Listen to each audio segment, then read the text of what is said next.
everybody, it's Lee York again. Um, the most common question that anybody with a real estate license ever gets asked is it a good time to buy? And that's closely followed by the second, is it a good time to sell? But one at a time, is it a good time to buy? Most of the time, the answer is yes. When the answer is no, that's going to depend on your personal situation. If you think you're about to lose your job, probably not a good time to buy.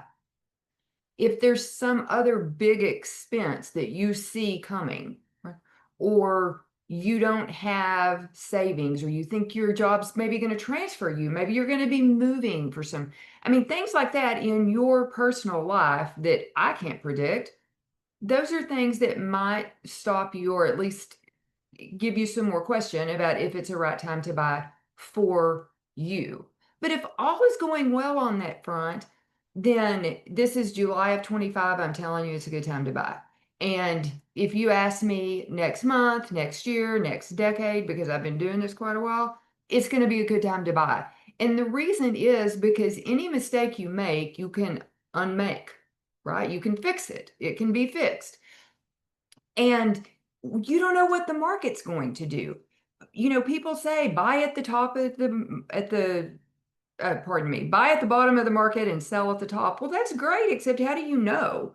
You don't know it was the top of the market until the day after when it's gone down. So you don't know. That's just crazy talk. It also costs you to wait. Like right now, the interest rates are right around 6.5. All the economists, everything we're looking at, including the Fed, tells us that they're going to float between 6 and 7, which is a big gap, but between 6 and 7 for at least another year. Right? Well, 1 point does make a big difference in your payment and what you can afford.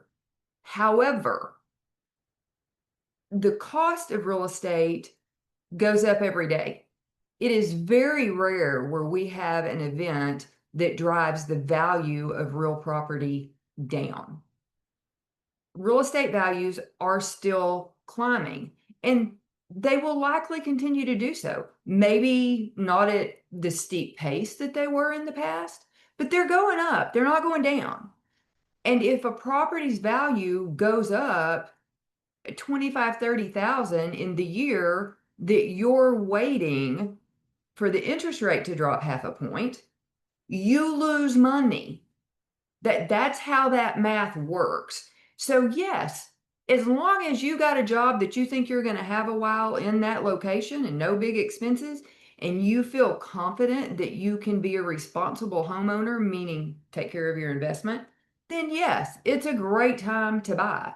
And next time I see you, we'll talk about if and when it's a great time to sell. I'll give you a sneak peek. I don't think you should ever sell. That's what you do when you're ready to retire. So anyway, we'll talk about that in the next video. Have a great week. Bye.